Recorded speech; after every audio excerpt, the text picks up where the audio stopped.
หลอกแบบสี่ว่าให้ไม่บุญตีไกลไปใครตำนั่นหลอกก่อนไปเนี่ยบุญตีเพิ่นกินของเขามาใครเบิ่งดูโคกมันคือบ่คือแบบ4เนาะ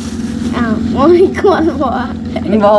มันคนละกวดเนาะก็อ่านเบิ่งดูมันสิคือได้แหละกินมันก็ยังบ่คือกันมาทำยืด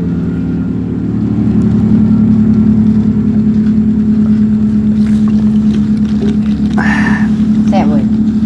แซ่บบ่ตัวนี้บ่แซ่บ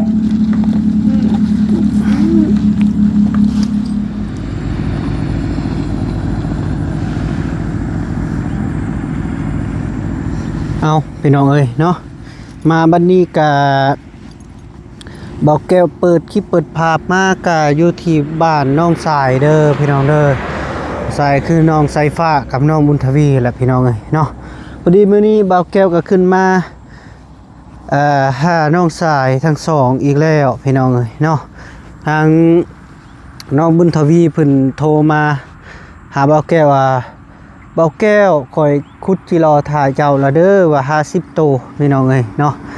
จะแม่นคนจริงหรือบ่ก็ยังบ่ฮู้เด้อพี่น้องเด้อพอดีเบาแก้วขึ้นมานี่ก็บ่มีหยังมาพากพี่น้องเอ้ยเนาะก็ซื้อน้ำเห็นอีน้องคนละตุกพี่น้องเอ้ยเนาะมาพากมาต้อนเพิ่นพี่น้องเอ้ยเนาะเบาแก้วก็บ่ได้มีหยังละพี่น้องเอ้ยเนาะมาติดโตละ พี่น้องเอ้ยเอาก่อนอื่นกะ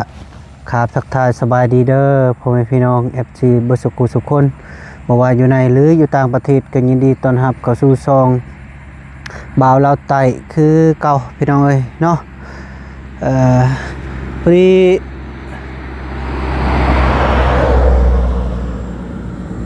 มื้อนี้ก็รู้สึกค่อนข้างก็มืดครึ้มพี่น้องเอ้ยเนาะมืดพ้นว่าซั่นพี่น้องเอ้ยเนาะมืดเลยมื้อนี้พี่น้องเอ้ยมืดพ้นพี่น้องเอ้ยเนาะถือว่ามืด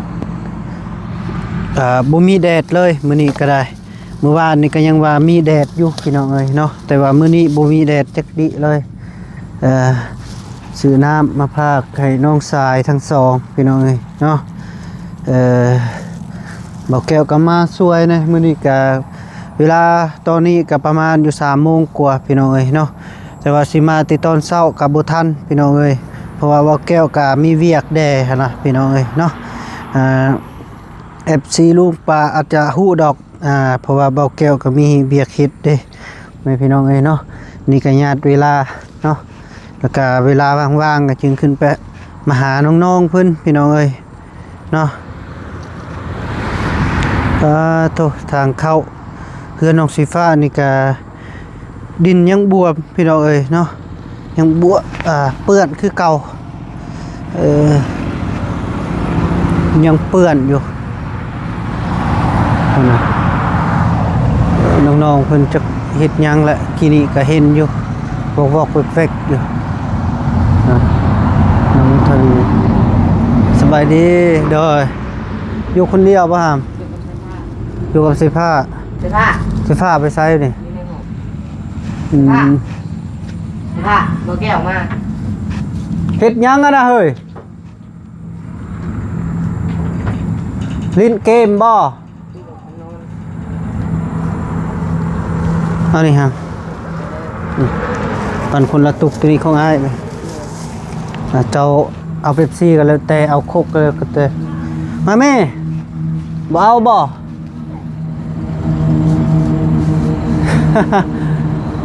เอาคือเห็นซักเครื่องอยู่กี่นี่ซักแล้วแบบนั้นล่ะว่าต้องได้ซักเลยนุ่งแล้วก็มันที่ฝากทิ่มกิโลเจ้าได้กิโลใส่ได้ลายบ่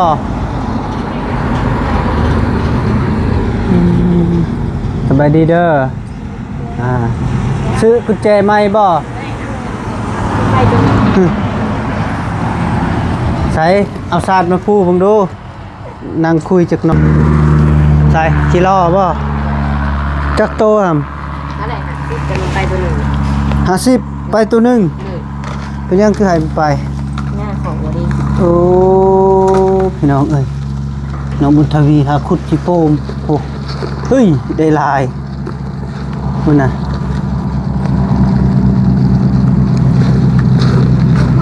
อะไรที่เอามือดีออกนี่เลย เอามือดีด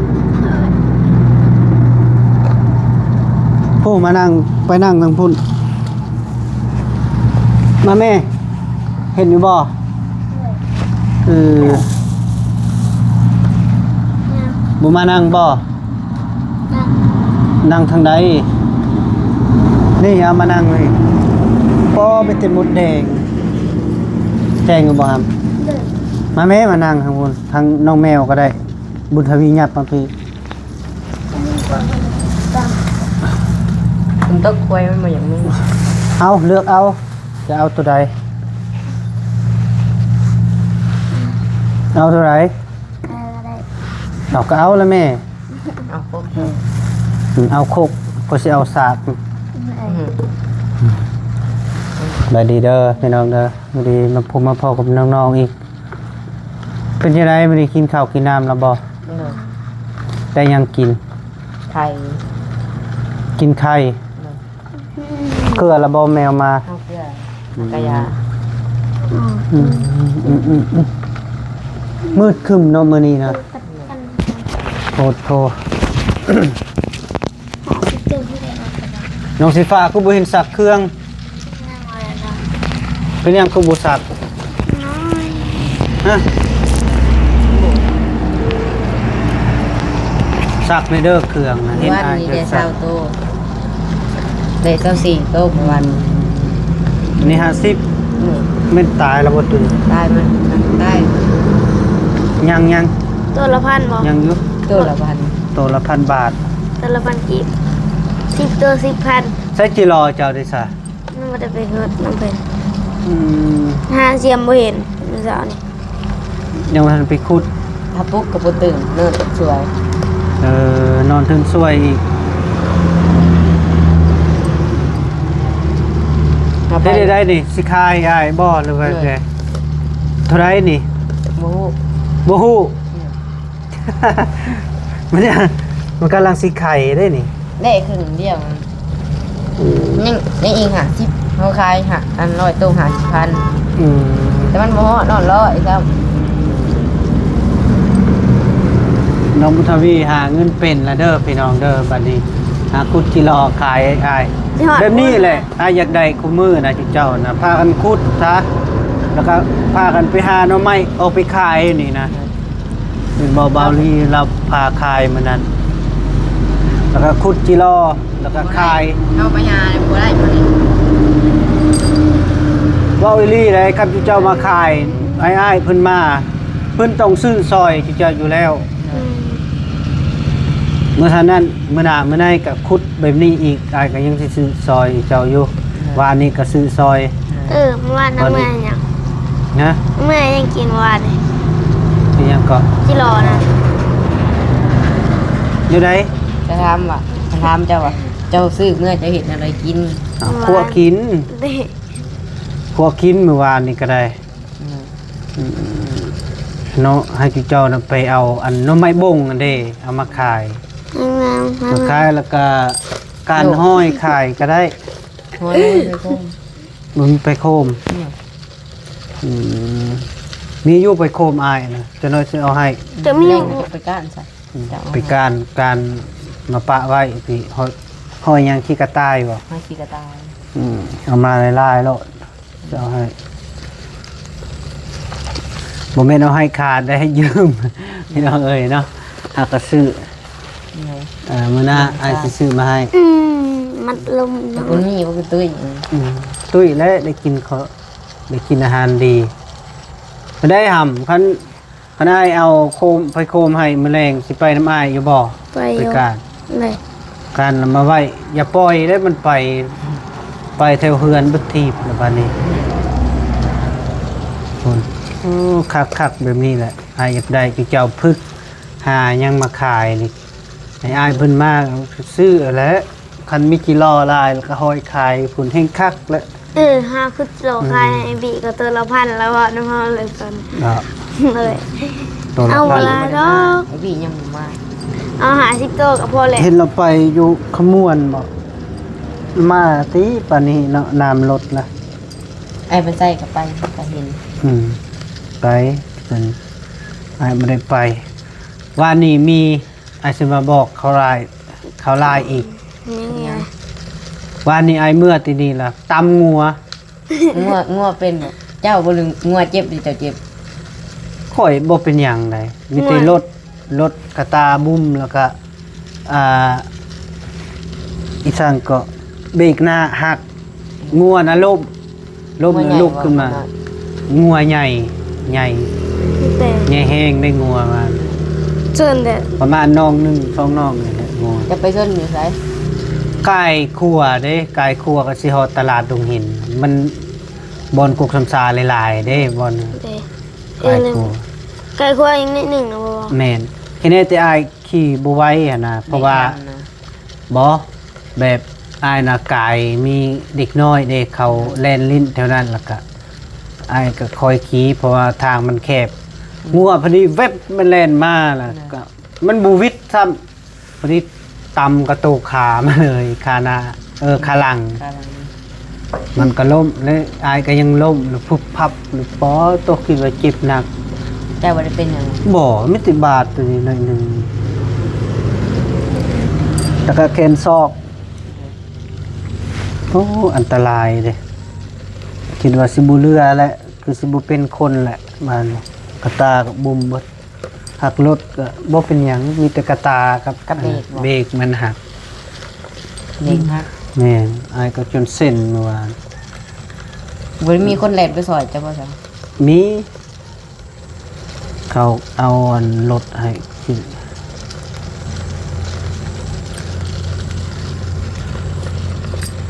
พอดีงัวกับย่างสงับ แล้วดูกันแต่ เจะของงัวนะบ่เห็นเจะของงัวย ามนี้เลี้ยงนี่นึง 6 โมงเลยอายเมื่อวานนี่แม่นบ่ แม่น ออกเมื่อทีนี้มันค่ำแน่มันมืดนะ แล้วก็พออ้องก็ขึ้นมานำจะส่งพอ เขาได้หาสิป้ายแต่มันออกนะของเอา ยังเหลือเท่าใดบัดนี้ เหลือ49 49 โต หน่อยเขาได้หา14โต 59 เหลือ49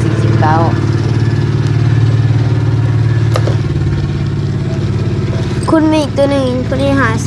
50 เจ้าบ่ได้นึ่งข้าวบ่ ขาวหาลุงอาหารยิงสิคุณเขากิน อ๋อจูนข้าวเย็น เจ้าเจ็ดยังอืม อายกินบ่ได้ได้ข้าวเย็นไม่อุ่นเป็นหยังวะ มันยัง มันพุ่นท้อง ลุงแล้วเอามาให้ก็เอา กี่หล่อ ตัวใหญ่ มันสิไข่แกงามยังมันสอน จะน้อยมันก็ไข่แล้วถึงเดือนเก่า มันก็ซ่อนกัน เดือนเก่าเดือน10ระวังในขุดกี่หล่อเนี่ยบ่ต้องจก เห็นกระโตมันชิงจกเอา มันสีมันจะคือสีขี้เข็บเลยได้นี่ได้จะเบิ่ง เห็นแต่หัวมันเห็น เอาคิดว่ากี่หล่อได้นี่สีมันเนาะ นี่ซีตะ หรือ นิ กี่เข็บ เฮงคือนะตอนนั้น มีอายว่านนี่ก็กี่เข็บครบมือหักบ่ได้เจ็บที่เลือดออกกี่เข็บตัวบักใหญ่2 นิ้ว ว่า เราน่ะนึกว่ากี่ล้อแล้วไปขวด ใช่ ลูกกับตัวหัวมัน เจ้านะ เมียอ้ายพอดีแล้วมันเฮ็ดกลับเลย แล้วไปเป็นยังบ่ เพิ่นก็ซิด2-3เทื่อพุ่นแหละเพื่อมันสิออก สีเป็นแห้ง นี่คือแม่ครับว่าก็สิดอกของเราตอนนั้นมันกัดมือเรา15มื้อมันจังดี โอ้ ตัวพวกใหญ่เฮาก็คิดว่างูจะแล่ตัวนี้กะ อันตราย แล้ว นะ สลิดคือมันบ่ก็ยาวมัน ยามนี้แหละมันเข้าแล้วมันเข้ากินกี่ล้อคันเห็นหูตัวมัน โอ้ พวยมันบ่ปกอีหยังมันต้องขุดมันก็เยอะคันหูมันลวงๆมันเข้า ใหญ่นี่คืออะไร ปลาเจียกได้เสียทีปลาเจียกตีได้ครับใครเคยเห็นมันก็ตีได้ แบบ บ่แก้วเสียเด้อแก้วเสียมือดิกระเจของเฮาเสียเองได้ถ้าเพิ่น บ่ว่าก ระเจน้องเฮานี่กระเจของเฮา ซื้อเราบอกกระแจตัวตัวเขาทุบเมื่อวาน ยังบ่ได้ซื้อ มีแต่เอากระแจตัวห้องกลางนี่ไปใส่ก็ได้ ห้องกลางบ่มีเด้อบ่มีกระเจมีแต่ห้องเฮามี เอาตัวห้องเจ้าก็ได้ ไหน ใส่นอก มั นะ นบ่ได้เห็นยังเนาะของใน อยู่ในมีหยังมีแต่เฮาลอกเบิดแล้วก็แล้วอยู่ในยามันแหละ เตือน ขอ เขา งเฮาล็อกได้ของเฮาบ่ล็อกก็ได้นี่เนาะสุดอู่แล้วของ อันนั้นเป็นน้องห้องกลางอยู่ในแล้วสิลอกเฮ็ดหยัง สภาพ มี ก็ แต่ออกไปแล้วก็ลอกอยู่อันนั้น อัดพวกเอี่ยมเมียเนาะ อัดตรงเยี่ยม แล้วตัวนี้แล้วก็ออกของเรา มีแต่เอาตังค์หั่นงัด ไม่ ใส่แล้วก็ ไม่เป็นความลับเด้อเปิดเด้อ ฮะ บ่เลยจึงเปิดมาเบิ่งเด้อบ่ให้เบิ่งในความลับตอนเปิด เอ้าผมรับได้ละมัน เอามาสิเอามือดีดทำไว้ให้เราเบิ่งเอา ดีดดูรถไฟนะ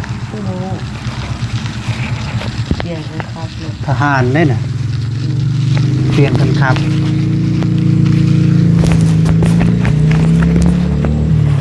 ถูกมีแต่ผู้สาว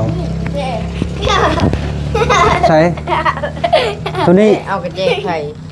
เนี่ยหนูอะไรไก่เบิ่งดีๆเบ้ทำลายเจ้าวิลูกอีน้ำมัน ใช่ ออกได้บ่แก้วมีวิธี เนี่ยน่ะออกได้ กระเจมันบ่ได้ลงผักมัน วิธีแบบใดบาดนี้มันบ่ได้แล้วคันบ่ใส่ลูกมา เบิ่ง บ่ให้ใส่ลูกมันคนตึงเห็ดเลย จิรอยามนี้มันตุ้ยเลย บ่ให้ใส่ลูกมันเลย บ่ใส่ยังบ่ใส่เอาก็บ่ใส่ มาเจ็ดให้เบิ่งบ่นะ เฮาก็มีวิธีเฮาคือกันยังมือเขาแย่นั่นแหละเฮ้ยออกอะไรนี่บ่ให้กินน้ำบ่ให้ โอ้ของมันก็ออกแล้วของแบบ มัน นี้ ใส่น้ำอันนั้นก็เจบ่ให้โอ้ยไปกินน้ำสิ มันมุนเลยอ่ะ บ่ให้ไปกิน ทางนี้มันก็ออกได้นี่ถึง นี่คนเห็นในเบิ่งเห็ดในเบิ่งคนใดคนใด ใส่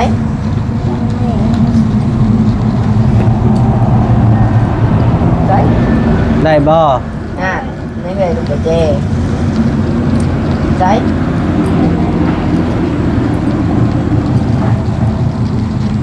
ถ้าว่าเราบอกหลอกของเขาดอกมันแต่ไม่ใช่ใครไม่ได้เลยนี่ด้วยของให้ใส่กระเจดีดูกระเจปดคือได้ผลว่าคือนี่ได้บิดจะให้มันออกเลยจากอดีตเวียน นี่ออกแล้ว ออกแล้ว เมื่อตกใส่ลูกนี่อันนี้หลอกไปซ้ำเสียจังได้กับทางเขา ดูทางเขาเวลากินเข้าไป เห็นมันไม่ออกเลยออก ก่อนเขาเร็วให้ ยัง ตีมันยังกี่ เจียวนี่ก็เป็นอ้วนนะ ไหนนะสิหลอกตัดสีเอาไว้เหมือนไปกินเกิน เอาไปได้เกินเลยหลอกดูนี่อ่ะนะก็มาตัดนี่ กินน่ะไม่น้ำอ่ะ สิหลอกตัดสีไว้ให้เมื่อไหร่มึงจะดีใจไป ไปใครต นั่นหลอกก่อน ำไป ในบนตีเพื่อนสิกินของเขา มาใครเบิ่งดู แล้วโคกมันคือบ่คือแบบสีเนาะ อ้าวโอ้ยกวนหัว มันบ่ มันคนละกวดเนาะก็อ่านเบิ่งดูมันสิคือได้แหละ กินมันก็ยังบ่คือกัน มาทำยืด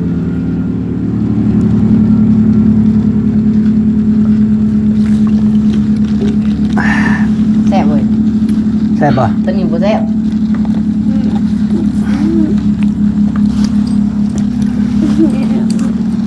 คงว่าช่วยเห็นได้ อย่าเอามาเลยอย่าเอามาเอาเวียน เฮ็ดได้ เห็นได้เราเคยเห็นลายตึงอ่ะ เอาไปเวียน เอ้ยมันลองไป บ่นะ ลอง เอาเวียนคือเก่า ลองตึง เอาบ่ เนาะ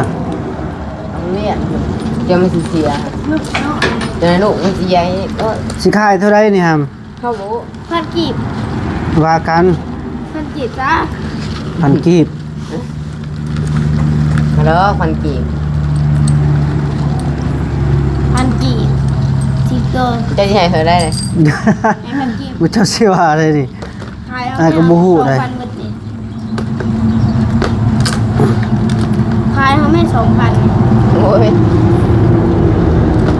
แต่ว่าแก้วขายเขาไม่2,000มันชื่อตัวแล้ว มีแต่ไอ้ตื้มบัตรคือเก่าหั่นแหละ เลย 2บัตรเท่าไหร่ 20,000 เจ้าขายเอาบัตรที่นี่ เลย น่าเห็นบ่ก็20,000ก็2บัตรแม่นล่ะว่ะอ้ายก็สิตื้มให้มีแต่ส่งอันเบอร์ปะหั่นแหละ เบอร์เก่า เบอร์เก้าแล้วตัวนั้นก็ได้ เพราะว่าอ้ายฮักกระตื้มบางใดนี่ให้ เลย บ่ว่าเบิดแหละ ยังบ่ทัน ยังอยู่บ่ เลย อืม มื้ออื่ เดี๋ย น วซื้อซอย ลงเบิ่งก่อน น้องเพิ่นพี่น้องเอ้ยเนาะเพราะว่าน้องอยากได้บัตรเติมเงินพี่น้องเอ้ยเนาะ มีโทรศัพท์ บุญนะแม่ตัวเอง ฮะ บุญก็สิฮอด บุญไส บุญนะแม่ นาเพกเอ้าเซากิกเอาผัวแล้วได้ เอากระยาแล้วเอาบ่ได้ไปหาเราไปหาหมู่ เอ้บ่บ่แม่นนั่นน้องไฟฟ้าเสียใจแล้วว่ะ บ่บุญทวีเพิ่นสิไปเฮาก็เลย เสียใจแม่นบ่ บุญทวีเพิ่นว่ามันสิไปเล่น เซากิกเอาผัวแล้ว สิไปเรียนงานชนะ น้องบุญทวีคือสิบ่ได้ฮู้ดอก ฮู้แล้ว โทรบอกก็ว่า บ่หมู่บอก บอก เป็นหมู่บอกหมู่เว้าเลย นี่ เอาไป เนาะ หมู่ ลูกแบบ4หา ขายาเพิ่นแหล้วเพิ่นเอาก็เอาเนาะหาอยู่ส ลอง มี ให้ลูกแบบ4เนี่ย หาไม้ก็ได้ โอ้ยเช้าเอ้ยมาแล้วหลอกกับสี่นะ ลองแบบ4นี่ย่อยกิน นี่สิมืดแล้วบ่ได้ว่า นี่ก็2,000 ยังเหลือ 2,000 ที่มันสิเบิดเร่ง แลเสริมพุดดอก เอ้ามันสิใส่ถุงอ่ะแหละใส่ถุง มีอยู่10พอเอา10ของเนี่ย8มีตัวนั้นนี่เนาะของพอมัน8,000ซื้อรายเดือน ใส่ตรงนี้ นี่หาแบบนี้แหละวิธีหาเงินเนาะยามนี้เฮ็ดได้ซะเพื่อสิได้เงินมันเป็นง่ายได้ ไอ้ไปขายให้บีไปตัวละพันจะได้ขึ้นได้ เอ้าไอ้บีเจ้ามาอยู่บ่จะสิขายให้เรา ยังบ่เห็นนะมา ขายละมาขายเราตัวละ ก็พ พั อน ดีมันเน่าอ่ะ บ่เนา เนาถามว่าตีนยังคล้ายอยู่ห่างตีนมันยังได้ อันนี้ตีนเฮา เพื่อ ก็ เพิ่นสิมา คือเยอะมาก โตละพัน ก็ละพันเท่าละถ้าก็บ่ได้ยินนะเว้าตอนว่า ตัวละพัน10โต10 พันเอา ตอนนั้นมันหายากได้กี่รอตอนน่ะโตละพัน เรียนหาง่าย เดี๋ยวนี้มันหาง่าย จะไปเบิ่งอยู่ตลาดเต็มอยู่กี่ แล้ว รอ ก็ถ้าแก่แล้วซื้อมาเฮา เจ้าก็หาแม่คนก็สิซื้ออยู่ ตัวละพันเลย บ่แล้ว50โตก็20,000 คือ 500โตเพิ่นอีก50,000เนาะ โอ้ตัวละพันเด้อสิตัวเราจะ อ้าวดีแล้วซื้อซอยอันบ่ซื้ออยู่ตลาดเด้ก็มันก็บ่แพง เออ เด้ ตัว10 พัน20โตจ้ะ20โตจะ20,000 ให้ได้กิโลซะก่อนจึงว่ากันค่ะ ตัวละพันเนาะ อันนี้กิโลยังบ่ทันมี อ้าว มีแต่นอนโกน อ้าวทำก้อนตัวละพันก้อนค่ะตัวละพันสิคุดมาให้ เอามาแล้วนะ ตัวละพันแท้ 100โตได้ อ้าว 100โตได้กำหนดได้ 10,000ตัวละ10,000เฉลย เขาก็ยอมแล้วบ่เดี๋ยว เอาเจะซื้อซอยค่อยซะโต2,000เอาไป คือตัวละพันเฉลย ตาตัว2,000 100โตบ่ได้ได้100,000เนาะ เนี่ยซะตัวละพัน ต้องลงติ เจ้ามีเงินเฮาบ่มีเงิน เอาเขาก็บ่ได้มีเนาะเขาก็ไปหาบจ้าง แล้วซะตัวละพันเจ้าตัวละพันนะบ่เกี่ยว อ้าวก็ทุละพันก็100โตยังว่าอยู่ แท้เอาขึ้นหาที่ตัวกับพ่อมือ ก็ได้อยู่ ชาวตัวก็ได้นะ น่ะให้หลุดลงเขาก็ยังได้ลายเนาะเขาก็บ่อิ่มว่ะ พ่อเลย น่ะ จะบอกตัวเราบ้านเกี่ยวเอาชาวตัวพ่อแล้วเปิดเต็ม ไว้ ใบ มันเจ็บนี่ขึ้นบันได บ่มีจะน้อยนี่แหละมันสิออกลาย หามืออื่น ถ้ามันแดดอีก เนาะพี่น้องเอ้ยคลิปนี้ก็สิได้อำลาก่อนพี่น้องเอ้ยเนาะสิได้จบคลิปปิดคลิปก่อนสบายดีเด้อ ตัวละพันยังบ่แล้วนะสิตั้งตัวละพันมานี่เท่าตัวละพันเอ้าพี่น้องเอ้ยเนาะมาหาครั้งนี้ก็บ่มีหยังหลายพี่น้องเอ้ยมีแต่มาซื้อจิรอซอยน้องบุญทวีพี่น้องเอ้ยเนาะ50โต20,000กีบพี่น้องเอ้ยสำหรับคลิปนี้จบคลิปปิดคลิปซะก่อนพี่น้องโดยบ๊ายบาย